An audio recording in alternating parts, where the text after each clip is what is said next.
आज हम लोग इलेक्ट्रिसिटी करंट इलेक्ट्रिसिटी चैप्टर के 6th लेक्चर में हैं और लास्ट क्लास में मुझे जैसा ध्यान आ रहा है कि मैंने आपको कलर कोडिंग का कॉन्सेप्ट बताया था, एक स्टेटमेंट जिसमें आपने, मुझे जैसे याद आ रहा है वो क्या था, black brown Roy great Britain very beautiful wife, अच्छा very good wife wearing gold silver necklace.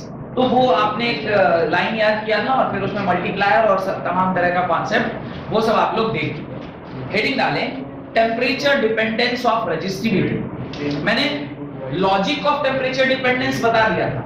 Logic क्या है कि how resistivity and temperature are dependent. तो ध्यान होगा आपको, मैंने ऐसा कुछ बताया था कि रेजिस्टिविटी जो है वो इनवर्सली प्रोपोर्शनल होती है 1/τ के, और जो टाइम पीरियड है वो प्रोपोर्शनल होता है टेम्परेचर के। तो टेम्परेचर बढ़ता है तो रेजिस्टिविटी भी क्या होती है, बढ़ती है। इस तरह का एक रिलेशनशिप मैंने आपको पहले भी पढ़ना है, एटलीस्ट समझाया था। अब हम लोग उसका ना बाकायदा फॉर्मूला देखेंगे कि किस फॉर्मूले से ये पर्टिकुलर रिलेशनशिप एस्टैब्लिश हो रहा है। Right, resistivity of a metal conductor, resistivity of a metal conductor is given by, resistivity of a metal conductor is given by rho is equal to rho naught 1 plus alpha t minus t naught। ये इस प्रकार का कुछ formula आपको ध्यान रखना है। rho is equal to rho naught bracket 1 plus alpha t minus t naught, where rho is what, लिख लीजिए, where rho is resistivity at temperature T, rho naught is resistivity at temperature T naught. Rho is resistivity at temperature T and rho naught is resistivity at temperature T naught। और जब आप यहां से आप formula निकालेंगे alpha का, तो alpha का क्या वैल्यू आएगा, जरा इसको हम लोग सॉल्व करके देखते हैं। ये आएगा rho is equal to rho naught plus rho naught alpha T minus T naught. आप इसको लिखेंगे rho minus rho naught is equal to rho naught alpha T minus T naught. यहां से जब अल्फा आप लिखेंगे तो आएगा rho minus rho naught whole divided by rho naught T minus T naught. ये आपका क्या आ जाएगा, फॉर्मूला आ जाएगा अल्फा के, where alpha is what, alpha is the coefficient of temperature, coefficient of resistivity, where alpha is what, alpha is temperature coefficient of resistivity, temperature coefficient of resistivity। ये आपको, और ऐसे अल्फा एक बार और हमने यूज किया था, वहां पे क्या था, temperature coefficient of resistance. Alpha एक बार और यूज किए थे जहां पे लिखा था टेम्परेचर कोएफिशिएंट ऑफ रेजिस्टेंस। तो ये अल्फा का फॉर्मूला है, और इस अल्फा को अगर आप डिफरेंशियल के टर्म में लिखेंगे, अल्फा होगा delta rho whole divided by rho naught 1 into dt। Differential form में ये इस प्रकार से लिखा जाएगा, where delta rho is what, change in the value of resistivity, delta t is what, change in the temperature, and rho naught is the original value of resistivity at temperature, initial temperature यानी t naught। इस प्रकार से आप उसका जो relationship है वो आसानी से देख सकते हैं। 3 छोटे छोटे ग्राफ यहाँ पे हमें बनाने हैं, तो बस उन ग्राफ्स को ही हमें बनाना है, उसके बारे में बहुत ज्यादा डिटेल में हमें पढ़ाई नहीं करनी है, सिर्फ ग्राफ बनाना है। तो आप लिखें फॉर मेटल्स, पहला ग्राफ लिखें फॉर मेटल्स। तो रेजिस्टिविटी और टेम्परेचर के बीच में जब आप ग्राफ बनाएंगे तो मेटल्स का ग्राफ कैसा आता है वो हमें देखना है। यहां तक लिख लिया ना सबने, यहां तक लिख लिया है, तो मैं इस तरफ बना रहा हूं पहले। और मेटल्स जब आप ग्राफ बनाएंगे तो मेटल्स का ग्राफ कैसा होता है वो मैं आपको दिखाता हूं। ग्राफ बिटवीन आप बना रहे हैं रेजिस्टिविटी एंड टेम्परेचर। रेजिस्टिविटी और टेम्परेचर के बीच में जो ग्राफ बनता है वो कुछ इस प्रकार का होता है, कुछ इस प्रकार का होता है। ये जो ब्लू लाइन से मैंने बनाया है ना, ये क्या है, ग्राफ है। इस प्रकार का ग्राफ आपको देखने को मिलता है, और किसी एक पॉइंट पे is a graph between temperature and resistivity, और किसी एक पॉइंट पे ये टेम्परेचर क्या कहलाता है, टी नॉट कहलाता है, और इसी पॉइंट पे जो रेजिस्टिविटी है that is called as rho naught. तो मेटल्स के लिए सिर्फ ग्राफ ध्यान रखना है कि कैसा होता है, ऐसा होता है, ठीक है। फॉर मेटल्स लिखिए, फॉर मेटल्स, और ये ग्राफ बना लीजिए कि ऐसा ग्राफ होता है। एग्जाम में कई बार सिर्फ ग्राफ, ऐसे सीबीएसई मतलब आपके एनसीईआरटी किताब में नहीं दिया हुआ है, लेकिन कई बार आउट ऑफ द कॉन्टेक्स्ट भी सवाल पूछा जाता है कि आप मल्टीपल चॉइस क्वेश्चन तो आप सिलेबस में आ गया है ना आपके, कि अब तो 30 नंबर 40 नंबर का मल्टीपल चॉइस क्वेश्चन रहेगा। तो अगर 30-40 नंबर का मल्टीपल चॉइस है तो अगर वहां 1 नंबर का ये पूछ लिया तो कोई बहुत बड़ा दिक्कत नहीं है। फॉर सेमीकंडक्टर सेकंड ग्राफ बनाइए, फॉर सेमीकंडक्टर्स। तो सेमीकंडक्टर के लिए जो ग्राफ है वो इससे जरा सा डिफरेंट है। सेमीकंडक्टर के लिए जो आप ग्राफ बनाएंगे वो कुछ इस प्रकार का होता है, जो कि graph again is between rho and temperature के बीच का ग्राफ है। और ये जो ग्राफ बनता है वो कुछ इस प्रकार का बनता है, जो कि इनवर्सली प्रोपोर्शनल का ग्राफ है, ठीक है। और एलॉयज के लिए ये जो तीसरा ग्राफ मैं बना रहा हूं वो किसके लिए है, एलॉय के लिए। तो ये मेटल, दूसरा सेमीकंडक्टर, और तीसरा ग्राफ जो मैं बना रहा हूं वो एलॉय के लिए है। तो एलॉय के लिए जो ग्राफ होता है वो something like this, straight line passing not through origin, उसका कुछ इंटरसेप्ट रहेगा। इस प्रकार का जो ग्राफ रहता है दैट इज फॉर एलॉयज। ये एलॉय का ग्राफ है। सिर्फ ग्राफ ध्यान रखना है कि अगर बाई चांस ग्राफ रिलेटेड कोई क्वेश्चन आ जाए कि 4 ग्राफ दिया, आपको ये पूछ रहा है कि कौन सा ग्राफ होगा, जो कि जेई का भी आजकल बड़ा फेवरेट एरिया हो गया, सीधे ग्राफ पूछ लेता है।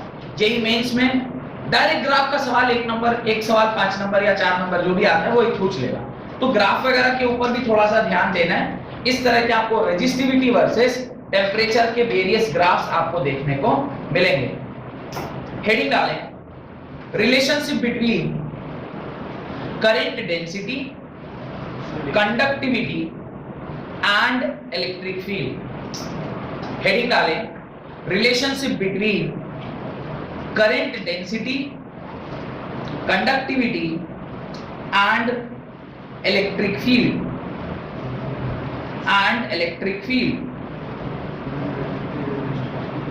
डन। तो रिलेशनशिप आपको निकालना है। ये किन कॉन्सेप्ट्स के बीच में रिलेशनशिप निकालना है, आपसे कहा रिलेशनशिप निकालो between resistivity, current density, resistivity नहीं, कंडक्टिविटी, जे, सिग्मा एंड ई के बीच में। जे आपने पढ़ा था, याद आ रहा है, J is current density, that is होता है करंट पर यूनिट एरिया। और मैंने बताया था जे क्या होता है, एक वेक्टर क्वांटिटी होता है। तो J is equal to I by A, ये फॉर्मूला। सिग्मा होता है 1 upon rho, conductivity is equal to 1 upon resistivity, और इलेक्ट्रिक फील्ड। इन तीनों के बीच में आपको क्या निकालना है, रिलेशनशिप स्टैब्लिश करना है। उसी हेडिंग के नीचे लिखिएगा microscopic form of Ohm's law. तो इनके बीच का जो रिलेशनशिप है वही हमें क्या देता है, microscopic form of Ohm's law. Ohm's law का माइक्रोस्कोपिक फॉर्म, ये microscopic form of Ohm's law भी हम लोग डिराइव करेंगे। यहां पे एक रिलेशनशिप आपको ध्यान होगा, I is equal to NEA VD, इस तरह का एक फॉर्मूला मैंने आपसे लिखा है। अब I is equal to NEA VD की जगह पर क्या लिखा है ना, E into capital E by M into tau, याद है? ये था एक्सीलरेशन और ये था time period. Velocity is equal to AT होता है, इस प्रकार से हमने लिखा था। अब इसमें आप करंट पर यूनिट एरिया लिख सकते हैं। तो करंट पर यूनिट एरिया ये किसके बराबर हो गया, J के बराबर। और जो बच गया उसको आप बड़े अच्छे से लिख लो, N E square capital E by M, या कैपिटल E को लास्ट में लिख देते हैं इनटू E, क्योंकि हमें इसके और इसके बीच में रिलेशनशिप निकालना है। तो अब आप क्या लिखोगे, J is equal to NE square tau by M into capital E। Copy में थोड़ा पीछे लाकर चेक करिए, आपने लिखा होगा रो इज इक्वल टू होता है M upon NE square tau के बराबर। चेक करिए जरा, जिस दिन मैंने आपसे रेजिस्टिविटी लिखा था, रेजिस्टिविटी का एक्सप्रेशन आपको लिखवाया था, उस दिन क्या मैंने इस तरह का कोई एक्सप्रेशन लिखा है? Resistivity is equal to m upon n e square tau के बराबर, हमने इस तरह का एक्सप्रेशन लिखा हुआ है। अगर ये रेजिस्टिविटी है तो 1 अपॉन रो जो कि सिग्मा के बराबर होता है वो क्या होगा? n e square tau by m के बराबर होगा, नहीं होगा?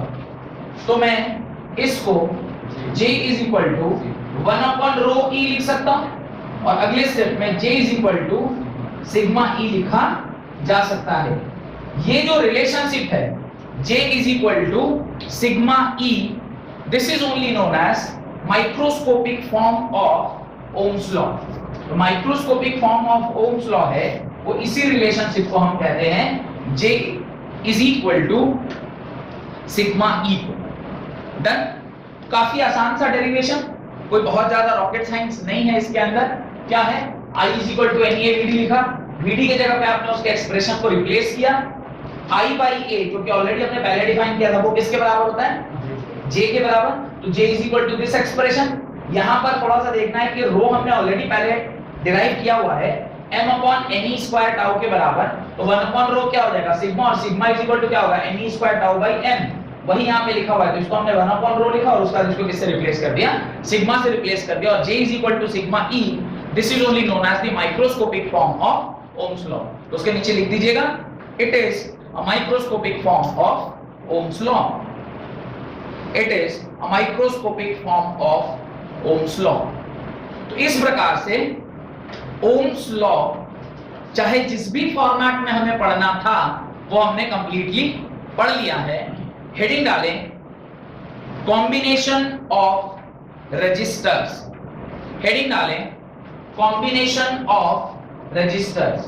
तो ये जो लिखा हुआ है बोर्ड पर इसको हटा दूं मैं, हेडिंग डालना है आपको कॉम्बिनेशन ऑफ रजिस्टर्स। तो आज की क्लास का जो सबसे महत्वपूर्ण पार्ट है, यानी बोला जाए तो इस चैप्टर का जो सबसे महत्वपूर्ण पार्ट है वो है कॉम्बिनेशन ऑफ रजिस्टर्स, क्योंकि कॉम्बिनेशन ऑफ रजिस्टर्स के बेसिस पर ही आप वो जो बनाना सीखेंगे तो ही आप केमिस्ट्री, इससे पिछले वाला जो चैप्टर था what is that, इलेक्ट्रोपोटेंशियल and capacitance, तो कैपेसिटेंस का भी इक्विवेलेंट बनाना सीख जाए। क्योंकि सिंपल वाले क्वेश्चन जहां पे सिर्फ पैरेलल और सीरीज लगाना है वो तो आप कर लेंगे, उसमें कोई दिक्कत नहीं है। पर जैसे ही थोड़ा सा भी ट्रिकी सवाल आए तो वो आपसे अभी बनाना थोड़ा सा मुश्किल होता होगा, क्योंकि हमने बहुत सारे तरीके अभी सॉल्व करने के नहीं सीखे। तो रेजिस्टेंस के कई सारे तरीके होते हैं सॉल्व करने के। तो पहले हम लोग सिंपल वाला फॉर्मूला निकाल लेते हैं और फिर एक एक करके थोड़ा थोड़ा सॉल्यूशन, मैंने क्वेश्चन देखेंगे और उसका उसका सॉल्यूशन बनाएंगे। लिखें सबसे पहले, हेडिंग डालें कॉम्बिनेशन ऑफ रजिस्टर्स, उसके अंदर पहला सब हेडिंग डालें रजिस्टर्स इन सीरीज। तो आप अब क्या निकाल रहे हो? रजिस्टर्स इन सीरीज, यानी सीरीज में जब रजिस्टर्स जोड़ा जाता है तो आपका जो R इक्विवेलेंट है वो क्या आता है। ये कोई नई बात है नहीं, आपको ऑलरेडी पता है कि R इक्विवेलेंट क्या होता है, फिर भी मेरा काम तो है ही बताना। तो आप क्या करते हैं, इस प्रकार से जब रजिस्टर्स को जोड़ते हैं, जहां पे एक रजिस्टर का टेल दूसरे रजिस्टर के हेड के साथ कनेक्टेड हो, इस प्रकार से जब रजिस्टर्स को आपस में जोड़ा जाता है तो उसे हम क्या कहते हैं? Series combination. अब इसकी रेजिस्टेंस वैल्यू क्या होगी? R1, इसकी रेजिस्टेंस वैल्यू क्या होगी? R2 और इसकी R3। जरूरी नहीं कि सिर्फ तीन ही हो, n नंबर तक भी जा सकता है, पर जनरली हम लोग 3 के लिए ही ये सारा डेरिवेशन करते हैं। इस रजिस्टर को आपने किसके साथ लगाया? किसी एक बैटरी के साथ लगाया, ये की है, और इस प्रकार से आपने इसे क्लोज किया। द मोमेंट आप इसे क्लोज करेंगे यहाँ पर एक करंट I फ्लो करेगा। और सीरीज की सबसे खास बात होती है कि सीरीज में क्या कांस्टेंट रहता है? इन series the current remains constant. तो करंट रिमेन्स कांस्टेंट, यहाँ पर I जो है वो क्या हो जाता है? कांस्टेंट हो जाता है। और हम ये क्यों निकालना चाहते हैं? अल्टीमेटली वी वांट कि इसके जगह पर आप क्या एक सर्किट बना सकते हैं जिसको हम लोग इक्विवेलेंट सर्किट बोलते हैं। इसको क्या बोलते हैं? Equivalent circuit. इन सारे रेजिस्टेंस की जगह पर अगर एक ही मुझे रेजिस्टेंस लगाना हो तो उस रेजिस्टेंस की वैल्यू R इक्विवेलेंट के बराबर होनी चाहिए, जो इसका इक्विवेलेंट सर्किट है। इसमें भी करंट I फ्लो कर रहा है, इसमें भी करंट आई फ्लो कर रहा है। इसमें वोल्टेज भी है, इसमें भी वोल्टेज भी है, पर इस कॉम्बिनेशन की जगह पे हमने क्या डाला है, आर इक्विवेलेंट यूज किया। अब अगर सीरीज में करंट क्या रहता है, कांस्टेंट रहता है, तो आप इसको लिखेंगे I is equal to constant, और I अगर कांस्टेंट है तो वोल्टेज गेट्स डिवाइडेड। तो सेकंड पॉइंट जो आपको ध्यान देना चाहिए, in series the voltage gets divided among register. तो रजिस्टर में जो आपका वोल्टेज है वो डिवाइड करेगा मतलब कुछ पोटेंशियल ड्रॉप इसके अक्रॉस होगा, कुछ पोटेंशियल ड्रॉप इसके अक्रॉस होगा, और कुछ पोटेंशियल ड्रॉप इसके अक्रॉस होगा।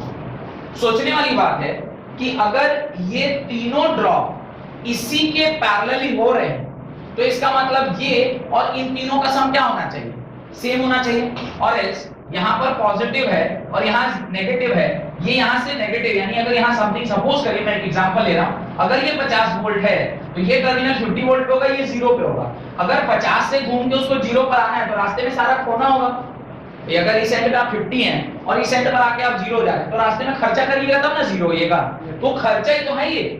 तो ये आपने क्या किया, स्पेंड किया, आपने वोल्टेज को ड्रॉप कराया, और ड्रॉप करा के अल्टीमेटली आपको 0 ना, वोल्टेज लेके नहीं पहुंच सकते। मान लीजिए 10 वोल्ट आप लेके पहुंच भी गए, इस एंड पे तो 0 है, फिर पोटेंशियल डिफरेंस हो जाएगा। तो आपको अल्टीमेटली सारा रास्ते में क्या करना होगा, खर्च करना होगा।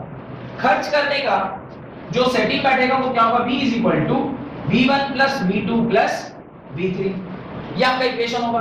अब ये V को हम क्या लिख सकते हैं, ध्यान से देखें, V इज इक्वल टू लिखाएगा I इंटू आर इक्विवेलेंट, कोई दिक्कत। अब यहां पर 3 इक्वेशन और आपको लिखनी होगी। आप V1 को क्या लिखोगे, V1 will be I into R1, V2 will be I into R2 and V3 will be I into R3। I1 I2 I3 इसलिए नहीं लिखा क्योंकि I क्या रहता है इसके अंदर, कांस्टेंट रहता है। तो अब आप वो इक्वेशन और इस इक्वेशन से, यानी इन तीनों की वैल्यू और इसकी वैल्यू आप क्या करोगे, इस वाली इक्वेशन में रिप्लेस करोगे। जब हम इसे रिप्लेस करेंगे, ये आएगा I into R equivalent is equal to I R1 plus I R2 plus I R3। अगले स्टेप में आप I into R equivalent is equal to, यहाँ से I आप क्या ले लो, कॉमन ले लो, ये हो जाएगा R1 plus R2 plus R3। I से I क्या हो गया, कैंसिल हो गया। R equivalent is equal to क्या हो गया, R1 plus R2 plus R3। तो जो सीरीज आपने बनाई है, जो सर्किट आपने बनाई है, उसके अंदर जो R equivalent की वैल्यू है वो किसके बराबर आई, R equivalent is equal to R1 plus R2 plus R3 के बराबर। लेकिन जरूरी तो नहीं है कि सिर्फ 3 ही रेजिस्टेंस होगा, n नंबर ऑफ रेजिस्टेंस भी हो सकता है। अगर n नंबर ऑफ रेजिस्टर हुआ तो R equivalent की फॉर्मूला क्या बन जाएगा, R1 plus R2 plus R3 plus dot dot dot dot plus Rn। अगर n इक्विवेलेंट यानी R इक्विवेलेंट अगर n नंबर ऑफ रेजिस्टर से मिलके बना है तो उसका फॉर्मूला क्या हो जाएगा, R equivalent is equal to R1 plus R2 plus R3 plus dot dot dot dot Rn के बराबर। डन, यहां तक कोई दिक्कत है तो बताइए। नहीं, मैं स्टेटमेंट फॉर्म में ये सब लिखा है ना, तो आप भी बस ऐसे ही लिख लीजिएगा। किसी को स्टेटमेंट में लिखवा था, अभी ऐसे लिखवा दिया, ठीक है। इसके नीचे 3 इंपॉर्टेंट बातें लिखिए, 3 या 4 इंपॉर्टेंट बातें लिखिए। उसके बाद फिर केसेस पढ़ेंगे, एक आध केस पढ़ेंगे and then will do some numerical on this. या लगे हां तो फिर केस ही पढ़ लेते हैं, फिर न्यूमेरिकल करेंगे या पॉइंट लिखेंगे। अच्छा देखिए, इफ, अब देखिए केस लिख रहा हूं, ये कोई एक केस है, उस केस में कह रहा है if R1 is equal to R2 is equal to, अगर R हो जाए, क्या बोल रहे हैं, अगर R1 is equal to R2 is equal to क्या हो रहा है, R के बराबर, मतलब दोनों सेम है। अगर ऐसा होगा तो R इक्विवेलेंट की वैल्यू क्या आएगी, R इक्विवेलेंट की वैल्यू क्या आएगी, R1 plus R2 that is R plus R that is equal to 2R। यानी इन सीरीज अगर वैल्यू ऑफ रेजिस्टेंस सेम है तो वो उतने टाइम्स उसमें क्या हो जाता है, मल्टीप्लाई हो जाता है। तो अगर 2 है तो आप ऐसा लिख रहे हैं, तो इसे केस 1 मानिए।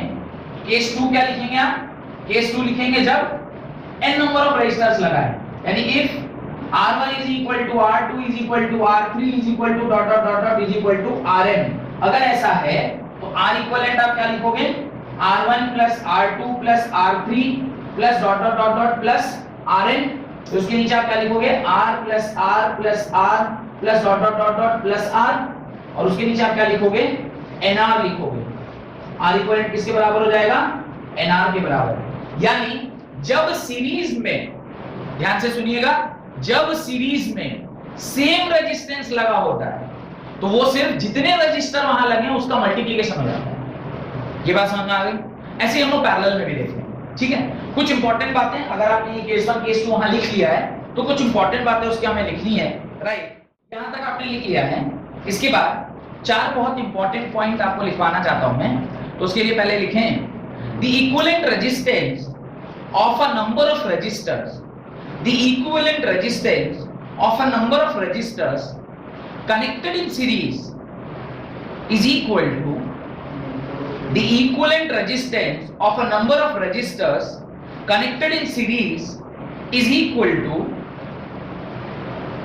the sum of individual resistances, the sum of individual resistances। इसी चीज को इंग्लिश में लिखवाया है स्टेटमेंट फॉर्म। कह रहा है R इक्विवेलेंट जो है वो R1 plus R2 plus R3 plus dot dot dot Rn होता है, मतलब R इक्विवेलेंट जो है इंडिविजुअल रेजिस्टेंस का सम होगा, ठीक है। इन सीरीज कॉम्बिनेशन, नहीं, in series combination, in series combination point number 1, in series combination point number 1। अब पहला पॉइंट लिख रहे हैं आप, अभी तो उस पॉइंट को लिखने का इंट्रोडक्शन लिखो, right. The current in the circuit, the current in the circuit, point number 1, the current in the circuit is independent of the relative position of the various registers. The current in the circuit is independent of the relative positions of the various registers. तो जो various registers हैं इनके position से इसका कोई लेना देना नहीं है। करंट जो है वो क्या रहता है, कांस्टेंट रहता है। ये लाइन आप पहले भी लिखे होंगे, इन series the current remains constant, तो उसके पोजीशन से भी उसका कोई लेना देना नहीं है। चाहे R1 पहले लगा हो कि R2 पहले लगा हो या R3 पहले लगा हो, उससे करंट को कोई लेना देना नहीं। इसका मतलब वही है कि रेजिस्टेंस और करंट में कोई डिपेंडेंसी नहीं होती, करंट ऑलवेज कांस्टेंट होता है जब कभी भी उसको सीरीज में लगाया। सेकेंड बात, the voltage across any resistor, the voltage across any resistor is directly proportional to, the voltage across any resistor is directly proportional to the resistance of that resistor, is directly proportional to the resistance of that resistor। The voltage across any resistor is directly proportional to the resistance of the resistor। ये जो यहाँ मैंने लिखा है ना, ये इसी line के बेसिस पर लिखा है कि V1 जो है वो डायरेक्टली प्रोपोर्शनल टू R1 था, तो उसको हमने V1 इक्वल टू IR1 लिखा, फिर इसको V2 इक्वल टू IR2, इसको V3 इक्वल टू IR3। ये इसी बेसिस पर ये रिलेशन लिखा है जो स्टेटमेंट अभी मैंने आपको लिखवाया। तीसरा statement, applied voltage across the series combination, applied voltage across the series combination is equal to the individual voltage, applied voltage across the series combination is equal to the individual voltage across each resistor, across each resistor। कहने का मतलब ये जो V1 है, यहाँ पे जो हमने लिखा ना V is equal to V1 plus V2 plus V3, ये इसी स्टेटमेंट के वजूद पर लिखा है कि जो इंडिविजुअल वोल्टेज है उसका सम टोटल किसके बराबर होना चाहिए, नेट वोल्टेज के बराबर होना चाहिए। Third and the final statement लिखिए, fourth and the final statement, the total resistance in the series combination, the total resistance in the series combination, the total resistance in the series combination is more than the greatest resistance in the circuit, is more than the greatest resistance in the circuit। क्या कह रहा है, suppose करिए थोड़े देर के लिए मैं ये मान लूं कि ये क्या है, इसकी वैल्यू 2 ओम है, इसकी वैल्यू 3 ओम है और इसकी वैल्यू 5 ओम है। अगर मैं ऐसा मानता हूं तो अगर इस पर्टिकुलर वैल्यूज के लिए अगर मैं R इक्विवेलेंट लिखूं, मैं क्या लिखूंगा? R equivalent is equal to 2 + 3 + 5 that is equal to 10 ohm. तो R इक्विवेलेंट कितना हो गया? 10 ओम हो गया। लास्ट वाला जो स्टेटमेंट आपने लिखा है उसको थोड़ा पढ़िए। कह रहा है the total resistance in the series combination, the total resistance in the series combination is more than the greatest resistance in the circuit, more than the greatest resistance in the circuit। इसमें सबसे बड़ा value कौन था? 5 ओम। उससे भी बड़ा होगा R equivalent series combination, यानी नेट रेजिस्टेंस सीरीज कॉम्बिनेशन का हर इंडिविजुअल रेजिस्टेंस से ऑलवेज क्या आएगा? बड़ा होगा। होना भी चाहिए भाई, जब तीनों को जोड़ के हम उसके बराबर लिख रहे हैं तो हर इंडिविजुअल से तो ऑब्वियसली बड़ा होगा। जब 3 या 4 को जोड़ के हम वहां तक पहुंच रहे हैं, एक को भी हटा दीजिएगा तो उससे बड़ा हो जाएगा। ये तो कह रहा है इंडिविजुअल से चेक करो तो ऑब्वियसली बड़ा होगा। ये बात अगर समझ में आ गई हो तो हेडिंग डालें register in parallel, register in parallel. अब रजिस्टर इन पैरेलल में जैसे हमने सीरीज के लिए ये डेरिवेशन किया है, ठीक उसी प्रकार से हम लोग पैरेलल के लिए भी इसी प्रकार का डेरिवेशन अभी करेंगे। तो पैरेलल कोई सर्किट कब बिहेव करता है या रेजिस्टेंस कब पैरेलल में लगा होता है, उसको पहचानने का तरीका है कि सारे हेड एक तरफ होंगे रेजिस्टेंस के और सारे टेल एक तरफ होंगे। सारे हेड एक तरफ होंगे और सारे टेल एक तरफ, यानी एक एंड सबका एक तरफ जुड़ रहा होगा और जो दूसरा एंड है वो सबका एक तरफ जुड़ रहा होगा। वैसे सीरीज में इसका उल्टा होता है। सीरीज में क्या होता है? सीरीज में एंड टू एंड हम लोग अटैच करते हैं। एंड टू एंड अटैच करने का मतलब होता है कि आप जो रेजिस्टर्स है उसको हेड को टेल से, टेल को हेड से, हेड को टेल से, इस तरह से जोड़ते हैं। यहाँ पे सारे हेड एक तरफ और सारे टेल एक तरफ। जब कभी भी ऐसा कोई वोल्टेज आप लगाएंगे तो उसमें करंट क्या फ्लो करने वाला है? I। यहां पर एक बहुत इंपॉर्टेंट स्टेटमेंट ध्यान रखना है, इन पैरेलल सर्किट या इन parallel combination voltage remains constant, voltage remains constant. Voltage इसके अंदर क्या रहता है? कांस्टेंट रहता है। अगर वोल्टेज कांस्टेंट हुआ तो आप ऐसा लिख सकते हैं V is equal to what? V is equal to constant होगा। ये आपको ध्यान रखना है किसके लिए? For parallel combination. उसके नीचे आप लिखेंगे in parallel combination, in parallel combination current gets divided, current gets divided. Current जो है वो क्या होता है? डिवाइड करता है। करंट कैसे डिवाइड करेगा? तो 3 पार्ट में जाएगा, I1, I2, I3, I1, I2, I3, और ये तीनों मिलकर फिर यहां से I1 मिलेगा, I2 मिलेगा, I3 मिलेगा और वापस यहां पर क्या बन जाएगा? I बन जाएगा। तो इस प्रकार से जब हम पैरेलल में किसी भी सर्किट को जोड़ते हैं तो वहां पे करंट जो है वो डिवाइड करता है। अगर करंट डिवाइड हुआ तो आप लिखोगे I is equal to I1 plus I2 plus I3। यानी ये सब कुछ हम लोग इसलिए कर रहे हैं ताकि जो इसका इक्विवेलेंट सर्किट हो वो कुछ इस प्रकार का होगा, जहां पर आप इसे किसी बैटरी से जोड़े होंगे और उसको किसी सर्किट उसको किसी की से करंट I फ्लो कर रहा होगा और हमें यही R इक्विवेलेंट क्या करना है? निकालना है। तो जैसा कि हमने वहां पर V की वैल्यू को लिखा था वैसे यहां पर भी लिखेंगे। यहां पे V किसके बराबर होगा? I इंटू R इक्विवेलेंट के बराबर, और I इज इक्वल टू हो जाएगा V into V divided by R equivalent. ये फॉर्मूला अपने को काम आएगा क्योंकि यहां से I की वैल्यू हम यहां पुट करेंगे। सिमिलरली जब हम I1 निकालेंगे तो I1 क्या लिखेंगे? V by R1। V by R1 इसलिए लिख रहे हैं क्योंकि मैंने यहाँ पे स्ट्रेट फॉरवर्ड लिखा हुआ है कि V क्या रहता है? कांस्टेंट रहता है। अगर V कांस्टेंट है यानी यहाँ वोल्टेज V है तो इसके अक्रॉस भी V होगा, इसके अक्रॉस भी V होगा और इसके अक्रॉस भी V। तो वोल्टेज तीनों का क्या रहने वाला है? V। इसकी वैल्यू R1, इसकी वैल्यू R2 और इसकी वैल्यू R3। तो जब आप I1 लिखेंगे तो होगा V by R1, I2 लिखेंगे तो होगा V by R2 और जब I3 लिखेंगे तो क्या होगा V by R3 होगा। इन तीनों की वैल्यू उठा के आप कहां पुट कर दो, यहां पुट कर दो। तो I की वैल्यू आप क्या लिखोगे, V upon R equivalent is equal to I1 की value V by R1 plus V by R2 plus V by R3।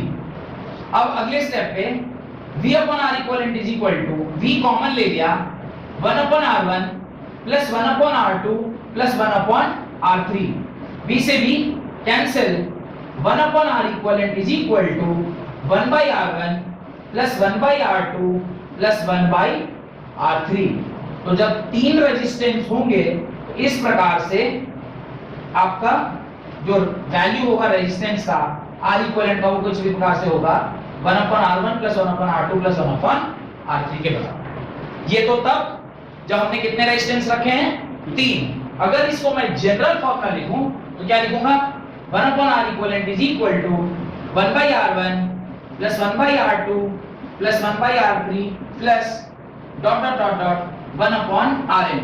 for n number of resistance ये फॉर्मूला हम लोगों को यूज करना चाहिए। इस प्रकार से रेजिस्टेंस इन यानी रजिस्टर्स इन पैरेलल का केस भी हमने डिस्कस कर लिया, जहां पे R इक्विवेलेंट जो है वो इस प्रकार से आता है। अब यहां पे भी हमें दो केसेस देखने। पहला केस जहां पे फर्स्ट केस यहां तक लिखे हैं सबने, सब लोग लिख चुके हैं यहां तक। अब मैं कुछ चीजें यहां से मिटा रहा हूं, जैसे ये सर्किट वाला पार्ट मिटा रहा हूं। देखिए अब अगर यहां पर भी केस चेक करेंगे तो केस चेक करने में थोड़ा सा ध्यान दीजिए। केस 1 हम कह रहे हैं जब if R1 is equal to R2 is equal to क्या है, R के बराबर। अगर R1 is equal to R2 is equal to R के बराबर, दो ही रजिस्टर लगे हुए हैं, R1 किसके बराबर है, R2 is equal to R के बराबर। तो 1 upon R equivalent is equal to formula आप क्या जानते हो, 1 by R1 plus 1 by R2। इसको आप क्या लिखोगे, 1 upon R plus 1 upon R। इसको लिखेंगे ना चूंकि सेम है, एलसीएम लेंगे तो ये क्या हो जाएगा R और ये क्या हो जाएगा 1 plus 1 2 और ये हो जाएगा 2 by R। और यहां से जब R इक्विवेलेंट निकालेंगे, क्रॉस मल्टीप्लाई करेंगे तो R इक्विवेलेंट क्या हो जाएगा R by 2। ये बात समझ में आई। यानी सीरीज में आपने देखा था जब सेम रजिस्टर लगा रहे थे तो रेजिस्टेंस वाज गेटिंग मल्टीप्लाइड। यहां पे क्या पढ़ रहे हैं, जब सेम रजिस्टर लगा रहे हैं तो resistance is getting divided.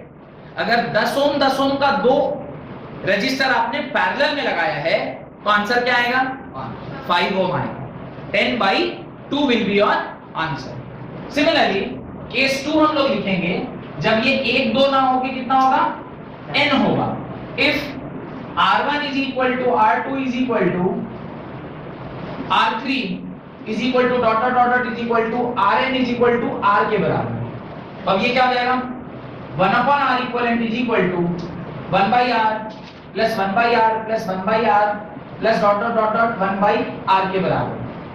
1 upon R equivalent is equal to, इन सब का एलसीएम क्या होगा R, और ये क्या हो जाएगा 1 plus 1 plus 1 कब तक, प्लस लास्ट जो nth वाला 1 होगा वहां तक। इसको जब आप सॉल्व करोगे तो क्या हो जाएगा n by R। और यहां से जब आप R इक्विवेलेंट निकालेंगे, यहां से जब आप R इक्विवेलेंट निकालेंगे तो 1 upon R इक्विवेलेंट किसके बराबर आएगा, सॉरी यहां से जब आप R इक्विवेलेंट निकालेंगे तो R इक्विवेलेंट किसके बराबर आएगा, R by n के बराबर। यानी जब रेजिस्टेंस क्या होते हैं, पैरेलल में होते हैं, सेम रेजिस्टेंस सारे पैरेलल में होते हैं तो वो क्या हो जाता है, आपस में डिवाइड कर जाता है। केस 2 समझ में आ गया। एक और केस देखिए, वो भी कई बार इजी कंप्यूटिंग में हेल्प करता है अपने को। केस 3 भी लिख लेते हैं। जब दोनों रेजिस्टेंस अलग अलग हैं तो केस 3 दो ही रेजिस्टेंस लगे हैं लेकिन सब अलग अलग हैं। R1 is not equal to R2। इस केस में जब 1 upon R equivalent निकालेंगे तो क्या होगा, 1/R1 प्लस 1/R2, इसको सॉल्व करेंगे, एलसीएम आएगा R1 इंटू R2, ऊपर आएगा R2 plus R1, 1/R equivalent is equal to R1 plus R2 whole divided by R1 R2, और यहां से जब R equivalent लिखेंगे तो क्या लिखेंगे, R1 R2 whole divided by R1 plus R2। याद रखिएगा, जब दो रेजिस्टेंस सिर्फ लगे हों तो आप ये वाला फॉर्मूला लगा के एलसीएम लेने का जरूरत नहीं है। दो रेजिस्टेंस अलग अलग अगर पैरेलल में लगे हों तो डायरेक्टली ये फॉर्मूला यूज करिए, R equivalent is equal to R1 R2 by R1 plus R2। ये कोई केस नहीं है, सिर्फ और सिर्फ इजी कैलकुलेशन के लिए डायरेक्ट फॉर्मूला लिखवा दिया, ताकि कल को जब आप सॉल्व कर रहे हो तो अब ये फिर 1/R equivalent और फिर एलसीएम लिखो, डायरेक्ट फॉर्मूला छोड़ा जाए, R equivalent is equal to R1 R2 by R1 plus R2। तो दो अनइक्वल रेजिस्टर्स अगर पैरेलल में लगे हो तो डायरेक्टली ये फॉर्मूला हम लोग यूज कर सकते हैं। इस प्रकार से आपने सीरीज और पैरेलल का कॉम्बिनेशन देख लिया। जैसा कि हमने सीरीज में कुछ लाइनें लिखी थी इंपॉर्टेंट, वैसे ही यहाँ पर भी कुछ इंपॉर्टेंट लाइनें उसके बारे में हमें लिखना है। लिखना स्टार्ट करिए, अगर आपने यहाँ तक लिख रखा है तो। लिख लिया सबने? लिखिए, इन पैरेलल कॉम्बिनेशन,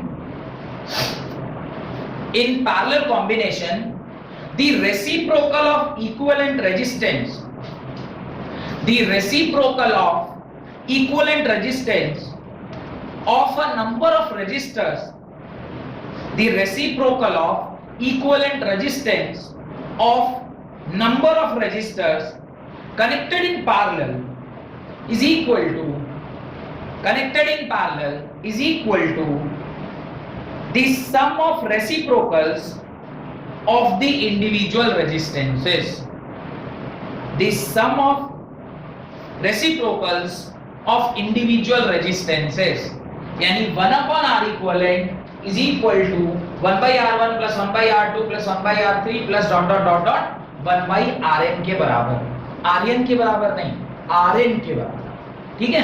तो 1/R equivalent is equal to 1/R1 plus 1/R2 plus 1/R3 plus dot dot dot dot 1/Rn।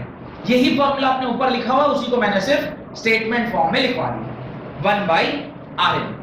उसके नीचे लिखिए point number 1, the current through each resistor, the current through each resistor is inversely proportional to, the current in each resistor is inversely proportional to the resistor of the resistance of the resistor. The current in each resistor is inversely proportional to, is inversely proportional to resistance of the resistor। और ऐसे आपने I1 लिखा था ना, I1 is equal to V by R1, तो inversely proportional है, और V क्या था, constant था। Second point, the voltage in the circuit, point number 2, the voltage in the circuit is independent of, the voltage in the circuit is independent of the position of various resistors। resistors के position से उसका कोई लेना देना नहीं है, चाहे आप R1 को पहले लगाएं या R1 को बाद में लगाएं, उससे कोई फर्क नहीं पड़ता। if they are connected in parallel, the voltage will remains same, the voltage will remains constant। याद होगा अभी थोड़ी देर पहले मैंने ये लाइन आपसे लिखवाया था। तीसरा point, the total current in the circuit। Third point, the total current in the circuit, कोई बताएगा इसको कंप्लीट करके, टोटल करंट किसके बराबर होता है, sum of individual currents in each resistors के बराबर, I is equal to I1 plus I2 plus I3 plus dot dot dot dot IN के बराबर, जितने भी रजिस्टर लगे। लिखें, the total current in the circuit is equal to the sum of current in individual resistors, the sum of current in individual resistors।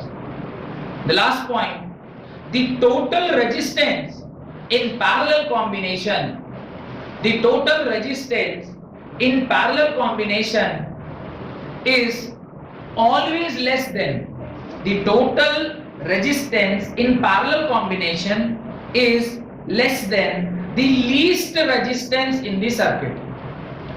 The total resistance in parallel combination is less than the least resistance of the circuit। सबसे छोटा जो resistance है उससे भी छोटा जो resistance होगा वो 1/R इक्विवेलेंट ऑब्वियसली होना भी चाहिए। आप एक एग्जांपल ही देख लीजिए। सपोज करिए ये एक रेजिस्टेंस है जिसकी वैल्यू R1 में बोल रहा हूं 2 ओम के बराबर। सिमिलरली एक और रेजिस्टेंस है जिसकी वैल्यू है 4 ओम के बराबर। अब मैं इन दोनों का अगर R इक्विवेलेंट निकालता हूं तो R इक्विवेलेंट क्या आएगा? अभी फॉर्मूला बताया R1 R2 by R1 plus R2। R1 R2 मतलब 4 into 2 that is 8 whole divided by 4 plus 2 is equal to 6। ये क्या हो जाएगा? 8/6।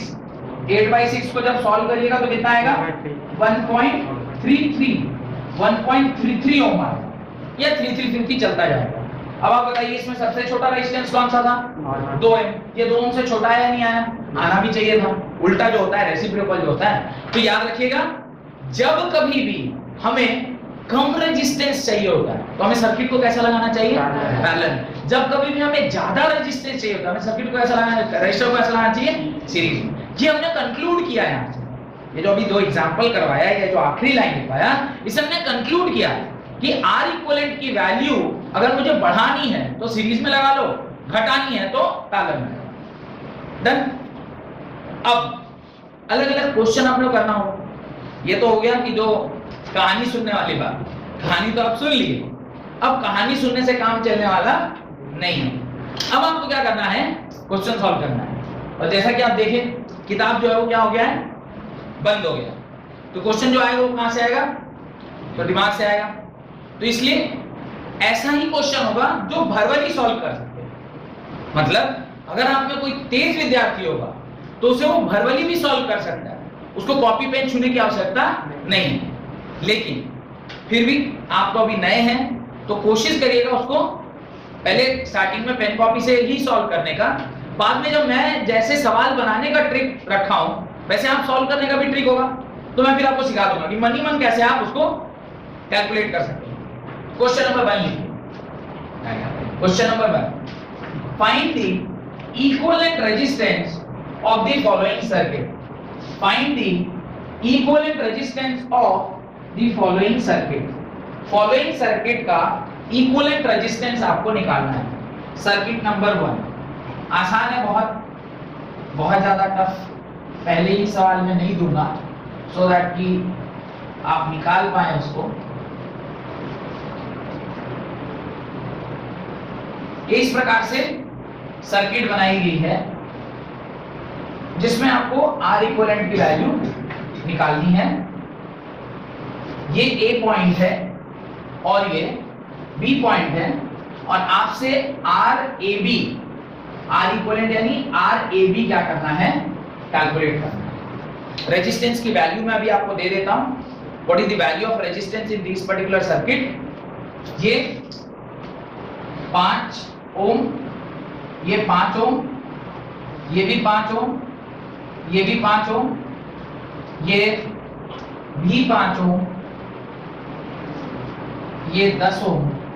आपको आंसर बताना। सेकंड क्वेश्चन नंबर 2 ध्यान से देखिए। मैंने क्वेश्चन बनाते चलिए, आंसर तो बाद में ले लूंगा। क्वेश्चन बनाते चलिए। ये आपका रेजिस्टेंस है, इसको बनाते चलना है अपने को।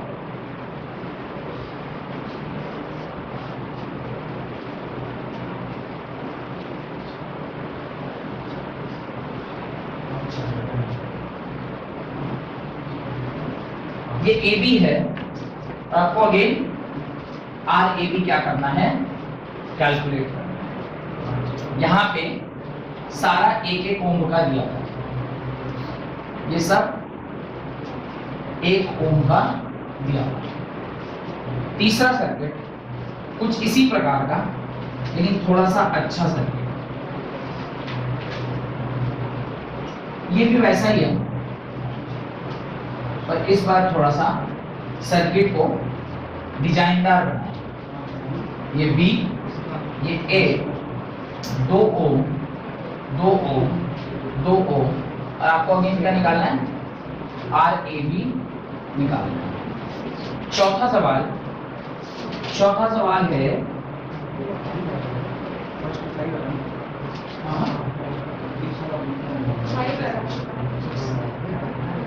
बातचीत नहीं, अपने अपने कॉपी में सवाल सॉल्व करने का कोशिश करिए।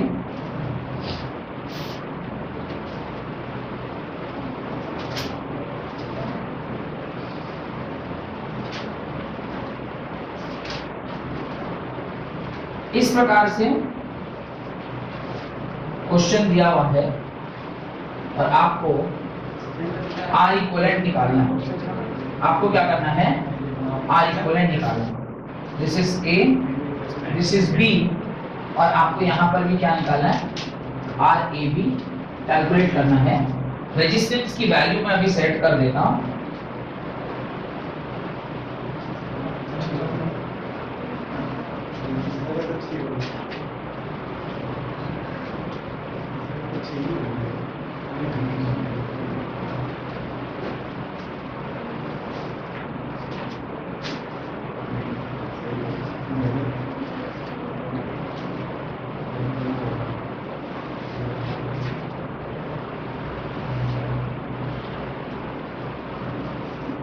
ये कुल 4 सवाल आपको सॉल्व करना है। पहले इंडिविजुअली सारा क्वेश्चन का डायग्राम आप अपनी कॉपी में बनाएं और उसके बाद इसको एक एक करके आप सॉल्व कीजिए और फिर धीरे धीरे करके हम लोग इस पर्टिकुलर सवाल को डिस्कस करेंगे। ठीक है? इन चारों को सॉल्व करता हूं मैं एक एक करके और बिना पेन लगाए हुए सॉल्व करना है। आपको मार्कर या ये सब यूज नहीं करना, मतलब कॉपी में पेन वगैरह यूज नहीं करना। मैं भी मार्कर यूज नहीं करूंगा। बस ध्यान से देखते जाइए और आंसर आ जाएगा। ये देखिए ये दोनों सीरीज में लगा हुआ है, तो 5 और 5, नीचे वाला 5 और 5, फिर ये 10 10 पैरेलल में, तो ये क्या हो जाएगा 5, फिर वो 5 और ये 5, तो ये फिर 10 हो गया और नीचे भी 10 है, तो 10 और 10, तो अल्टीमेटली आर इक्विवेलेंट इसका क्या आ गया? 5 हो। ये मेरे ख्याल से सबने निकाल लिया। ठीक है? और उसके बाद इधर ही आ जाते हैं पहले। ठीक है? अभी देखिए ये 4 और 4 क्या है? 2, 4 और 4 का आधा 2 और 2 और 2 का आधा 1, तो ये पूरा कचरा 1 हो गया। 1 2 3 4 5, ऊपर पूरा क्या हो गया? 5। क्योंकि सिमेट्रिकल है तो नीचे भी क्या होगा? 5, और 5 और 5 का आधा क्या होगा? 5। तो ये आर इक्विवेलेंट क्या हो गया? 2.5। ये सबने बना लिया। अब इधर आते हैं, इस तरह यहाँ पे रेजिस्टेंस नहीं दिया गया। जिस वायर में रेजिस्टेंस नहीं है, अगर वो वायर लगा भी हो तो उसे कोई फर्क नहीं पड़ता है, तो आप उसको रखिए चाहे मिटा दीजिए। ये तो खाली कंफ्यूज करने के लिए दिया गया। तो इसका आंसर क्या होगा? 6 ओम होगा। हम तो बोले इसका आंसर क्या होगा? 6 ओम होगा। जब वायर में रेजिस्टेंस ही नहीं है तो वो है कि ना है, बात एक ही है। नहीं था, सिर्फ उसको क्या किस लिए दिया गया ना? कंफ्यूज करने के लिए दिया गया। याद रखिएगा, जहां तक वायर में रेजिस्टेंस नहीं है आप वहां तक बिना मतलब हिचकिचाहट के आप आगे बढ़ सकते हैं। डन? ये जो एक पर्टिकुलर सवाल है ये सबसे महत्वपूर्ण सवाल है। ये एक कॉन्सेप्ट को आपको सिखाता है and the concept is known as Wheatstone bridge. Concept क्या है? व्हीटस्टोन ब्रिज का कॉन्सेप्ट है। और व्हीटस्टोन ब्रिज का कॉन्सेप्ट क्या कहता है? पहले मैं व्हीटस्टोन ब्रिज का कॉन्सेप्ट सिखाता हूं और फिर इस सवाल को हम लोग क्या करेंगे? सॉल्व करेंगे। व्हीटस्टोन ब्रिज कहता है जब कभी भी, बातचीत नहीं, जब कभी भी इस प्रकार से सर्किट लगा हुआ है, ध्यान से देखिएगा, जब कभी भी इस प्रकार से स्क्वायर फॉर्म में सर्किट लगा हो और ये आपस में एक दूसरे के साथ क्या कर गया हो? जुड़ गया। ये ए, दिस इज बी, और इसको सी और इसको डी, इसे हमने नाम दे दिया। डन? अगर ये ऐसा कुछ सर्किट बना है तो आप थोड़ा बुद्धि लगाइए। बुद्धि कैसे लगाएंगे? आप यहां से चलना स्टार्ट करिए, आप यहाँ आगे बढ़े, आपको लग रहा है कि इधर से करंट गया, फिर करंट का डायरेक्शन देखते हैं। सीरीज और पैरेलल करंट से ही पता चलता है। ये I1 I2 यहां से चलना स्टार्ट किया, यहां से I1 आया, ये I1 फर्दर I2 I3 में डिवाइड किया, और यहां से सॉरी I2 तो ले चुके थे, तो I3 I4 में डिवाइड किया, ये I2 यहां पहुंचा होगा तो ये भी फर्दर क्या होगा? 2 पार्ट में डिवाइड हो रहे हैं। अच्छा, इस तरफ से अगर I4 है तो ये डिवाइड होगा, तो इसको I5 I6 बोल देता हूं, और यहाँ पे फिर I3 और I6 मिलके वापस से क्या हो जाना चाहिए था? I हो जाना चाहिए था, क्योंकि यहाँ से करंट कितना गया था? I गया था। लेकिन इस वायर को जरा ध्यान से देखिए, अगर आप करंट डिवीजन के मेथड से चलेंगे तो इस वायर में ऊपर से एक करंट अलग आ रहा है और नीचे से एक करंट अलग आ रहा है। एक ही वायर में दो करंट पॉसिबल नहीं है, तो सीरीज पैरेलल का कॉन्सेप्ट यहां पर काम नहीं करता है। यहां पे कौन सा कॉन्सेप्ट काम करेगा? व्हीटस्टोन ब्रिज का। अब हम पहचानेंगे कैसे ये व्हीटस्टोन ब्रिज का केस है? जब जब इस तरह का केस बने जहां पर ये 5 रेजिस्टेंस सिस्टम बन जाए।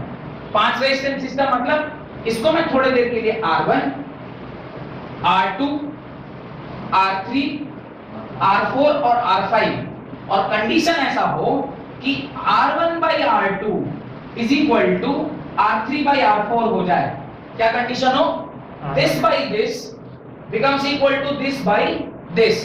अगर ऐसा हो जाए, अगर ऐसा हो जाए तो ये बीच वाला जो वायर है इसमें करंट फ्लो नहीं करता है। ठीक है? क्या कंडीशन है? ये व्हीटस्टोन का कंडीशन बता रहा हूं। व्हीटस्टोन ब्रिज का कंडीशन क्या है? जब R1 by R2 R3 by R4 के बराबर हो जाए तो इस बीच वाली वायर में करंट फ्लो नहीं करता है। जिस वायर में करंट फ्लो ना करे उसको आप क्या कर सकते हैं? मिटा सकते हैं। हमने इसे क्या किया? मिटा दिया। अब जब मैं इसे मिटाया हूं, करंट को देखिए, ये सीरीज हो गया, ये I1, ये भी I1, ये I2, ये भी I2, I is equal to I1 plus I2, I2 plus I1 is equal to again I। हमारा इक्वेशन क्या हो गया? सही हो गया। तो अब आप क्या करोगे? इन दोनों को किसमें जोड़ोगे? सीरीज में। इन दोनों को किसमें जोड़ोगे? सीरीज में। और वो दोनों किसमें होंगे? पैरेलल में। आपका आंसर आ जाएगा। अब इस सर्किट में बदलेंगे कैसे?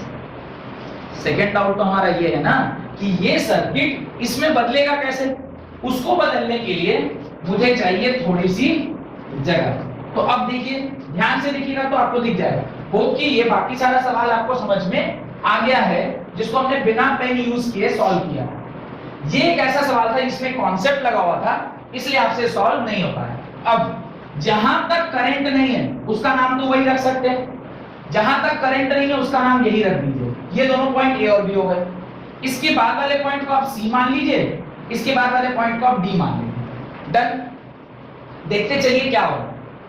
ए से सी के बीच में 1 ओम रेजिस्टेंस है। कहीं भी आप ए मान लीजिए, कहीं भी आप सी मान लीजिए। ए से सी के बीच में आप 1 ओम रेजिस्टेंस बना दीजिए। डन। अब सी से डी के बीच में 1 ओम का और रेजिस्टेंस है, तो सी डी बाद में लेते हैं, पहले ए डी चेक करते हैं। ए यहां है, मैं डी यहां ले आता हूं। ए और डी के बीच में वापस से क्या है? 1 ओम का रेजिस्टेंस है। अब देखिए, ये बी और डी के बीच में 1 ओम का रेजिस्टेंस है। बी सेंड पे है ना, बी तो इधर है, इसको बी मान लीजिए। तो बी और देखिए, बी और डी के बीच में, बी और डी के बीच में 1 ओम का रेजिस्टेंस लगा हुआ है। फिर देखिए, बी और डी के साथ साथ बी और सी के बीच में भी लगा हुआ है। तो बी और सी के बीच में भी 1 ओम का रेजिस्टेंस लग गया। अब सी डी के बीच में लगा हुआ है। किसके बीच में? सी डी के बीच में लगा हुआ है। तो ये इस सर्किट को आपने इस सर्किट में क्या कर लिया? कन्वर्ट कर लिया। अब क्या ये सर्किट व्हीटस्टोन ब्रिज वाले सर्किट से मैच कर रहा है? हाँ कर रहा है। चेक करेंगे।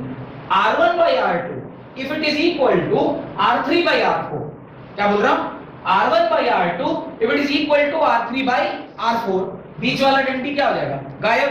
तो ये देखिए, R1 by R2 यानी 1 by 1 is equal to 1 by 1। Wheatstone bridge यहाँ पे फॉलो कर रहा है। अगर व्हीटस्टोन ब्रिज फॉलो कर रहा है तो ये वाला रेजिस्टेंस को मैं रखूं या मिटा दूं कोई फर्क नहीं पड़ता, क्योंकि उस वायर में कोई भी करंट नहीं है। ये 1 ओम क्या हो गया? 2। ये 1 ओम क्या हो गया? 2। और 2 और 2 का आंसर क्या होगा? मैंने आपसे आंसर क्या कहा था? 1 ओम ही कहा था, और इसका आंसर क्या आएगा? 1 ओम आएगा। तो इसका R A B is equal to क्या होगा? 1 ओम। तो अगर CD के बीच का वैल्यू चेंज कर दें कोई फर्क नहीं पड़ता, यहाँ तो करंट ही नहीं जाना है। तो अगर मैं 10 कर दूं, 20 कर दूं, कोई फर्क नहीं पड़ता। हाँ, अगर मान लिया ऐसा रखता है, यहाँ 2/4 रखता और यहाँ पे 4/8 कर देता, तो भी आंसर भैया, मैंने तो भी व्हीटस्टोन ब्रिज फॉलो हो जाता। क्यों?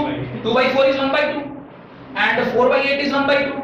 यहाँ पे भी व्हीटस्टोन ब्रिज फॉलो होता। अगर ratio of this by this is equal to this by this अगर है तो वहां पे व्हीटस्टोन ब्रिज लगेगा। ये व्हीटस्टोन ब्रिज का कॉन्सेप्ट है जो आगे चल के और डिटेल में मैं आपको पढ़ाऊंगा, पर फिलहाल इस सवाल को सॉल्व करने के लिए ये कॉन्सेप्ट आपके लिए जानना बहुत जरूरी था।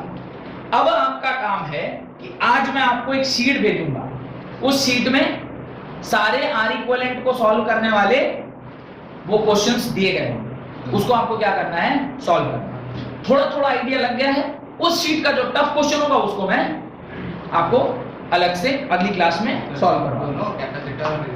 नहीं, पहले रजिस्टर के ऊपर तो कमांड पाइए, रजिस्टर के ऊपर कमांड आ जाएगा तो फिर हम लोग कैपेसिटर के ऊपर भी कमांड पा लेंगे, क्योंकि ये कर लिया तो खाली वहां पे फॉर्मूला ही चेंज हो जाता है और तो कुछ चेंज नहीं होता, सिर्फ फॉर्मूला चेंज होता है। ठीक है, यहां तक रखते हैं, बहुत बहुत धन्यवाद।